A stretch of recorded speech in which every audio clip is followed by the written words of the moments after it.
Hey guys, welcome back to my channel. In my today's video, I will be explaining to you the chapter The Tiger King by Kalki. So let's begin with the introduction. इस chapter में एक राजा है जो अपने subjects को, अपने से नीचे वाले लोगों को बहुत ज़्यादा डोमिनेट करता है, लेकिन वहीं दूसरे हाथ पर वो खुद भी ब्रिटिशर्स से डरता है.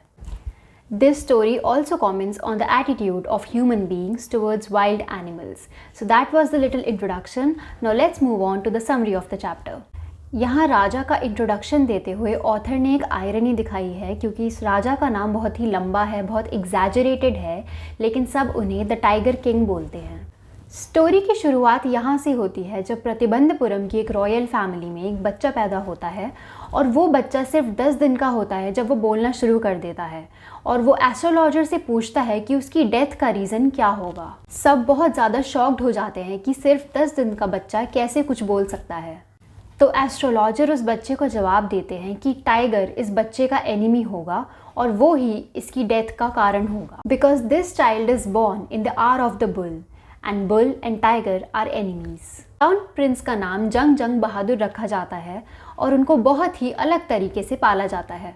उनको इंग्लिश पढ़ाई जाती है, इंग्लिश फिल्म्स दिखाई जाती है, और यहाँ तक कि उनको इंग्लिश काऊ का दूध पिलाया जाता है, और 20 साल की उम्र में उनको राजा बना दिया जाता है. सभी को एस्ट्रोलॉजर की प्रिडिक्शन याद होती है, और वो ये होती है कि महाराजा को 100th टाइगर मारेगा. पूरे प्रोविंस में यानी पूरे इलाके में ये अनाउंसमेंट हो जाती है कि महाराजा के अलावा कोई भी टाइगर हंटिंग नहीं करेगा.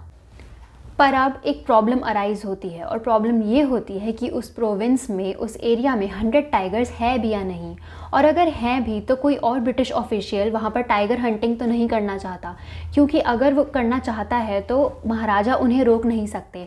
अगर वो उन्हें रोकेंगे तो वो अपना किंगडम लूज़ कर सकते हैं. बट एक हाई रैंकिंग ब्रिटिश ऑफिशियल वहाँ पर टाइगर हंटिंग करना चाहते थे, और वो एक डेड टाइगर के साथ अपनी एक फ़ोटोग्राफ खिंचवाना चाहते थे. तो महाराजा ने इस इशू को रिजॉल्व करने के लिए उस ब्रिटिश ऑफिशियल की वाइफ को 50 डायमंड रिंग्स भेजी, और उन्होंने एक्सपेक्ट करा कि वो एक रिंग सिलेक्ट कर लेंगी.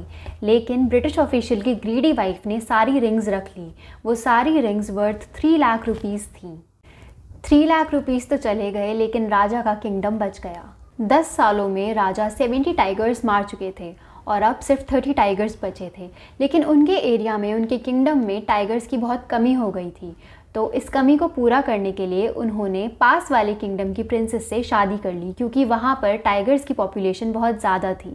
तो जब भी वो अपने फादर इन लॉ को विज़िट करते थे, वो वहाँ पर 5 से 6 टाइगर्स को मार देते थे. ऐसे उनकी 99 टाइगर्स कंप्लीट हो गए, यानी उन्होंने 99 टाइगर्स को किल कर दिया. अब सिर्फ एक टाइगर बचा था. महाराजा के फादर इन लॉ के किंगडम में भी टाइगर्स की स्केर्सिटी हो गई थी, और उनको वो एक टाइगर, लास्ट 100th टाइगर नहीं मिल रहा था. तभी उनको पास वाले गांव से एक न्यूज़ आई कि वहाँ पर शीप्स डिसअपीयर हो रही हैं. तो इसका मतलब है वहाँ पर एक टाइगर है जिसकी वजह से शीप्स गायब हो रही हैं. तो महाराजा ने ये अनाउंसमेंट कर दी कि जो भी गांव टाइगर को स्पॉट करेगा उनका 1 साल के लिए टैक्स माफ़ हो जाएगा, और अगर वो स्पॉट नहीं कर पाते टाइगर को तो उनको डबल टैक्स पे करना पड़ेगा. लेकिन उस एक टाइगर की खबर नहीं आती, और राजा बहुत ही ज़्यादा डिसअपॉइंट हो जाते हैं.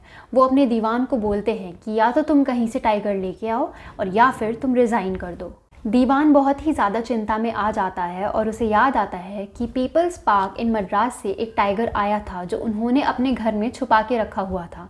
तो अपनी वाइफ की हेल्प के साथ वो टाइगर को कार में डालते हैं, और वो महाराजा के सामने प्रेजेंट कर देते हैं. महाराजा जब टाइगर को मारने जाते हैं तो उनका शॉट मिस हो जाता है, लेकिन टाइगर वहाँ पर बेहोश होकर गिर जाता है. महाराजा को लगता है कि उन्होंने 100 टाइगर किल कर दिया, लेकिन ऐसा नहीं होता. टाइगर बुलेट शॉट को सुनकर बेहोश हो जाता है. राजा के चले जाने के बाद टाइगर धीरे धीरे उठता है, और वहाँ पर जो हंटर्स होते हैं उन्हें बहुत डर लगता है राजा को बताने में कि टाइगर मरा नहीं है. तो वो उस टाइगर को खुद मार देते हैं, और उस टाइगर को फिर किंगडम में भेज देते हैं. महाराजा बहुत ही रिलीव्ड फील करते हैं, बहुत अच्छा फील करते हैं कि उन्होंने 100 टाइगर्स को किल कर दिया और एस्ट्रोलॉजर की प्रिडिक्शन को गलत प्रूव कर दिया. तो अब वो अपनी सारी अटेंशन अपनी बेटे की तरफ डाइवर्ट कर देते हैं. अपने बेटे के बर्थडे पर महाराजा उसे एक वुडन टाइगर गिफ्ट करते हैं, और ये वुडन टाइगर बहुत ही पुअरली कार्व्ड होता है. इसका सरफेस बहुत रफ़ होता है, और इसमें छोटे छोटे वुडन पीसेस निकले हुए होते हैं. अपने बेटे के साथ उस टाइगर से खेलते हुए महाराजा के हाथ में एक छोटा सा टुकड़ा उस लीवर का घुस जाता है। वो उस इंजरी को इग्नोर करते हैं और उस टुकड़े को अपने हाथ से निकाल कर फेंक देते हैं, लेकिन वो घाव धीरे धीरे पूरे हाथ में फैल जाता है।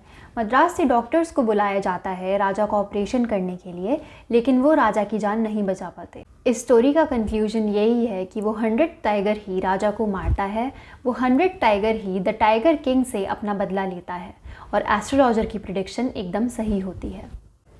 That was all in today's chapter. I hope you were able to understand it. If you read, then hit the like button and the subscribe button. I'll see you next time with another video. Until then, take care. Bye.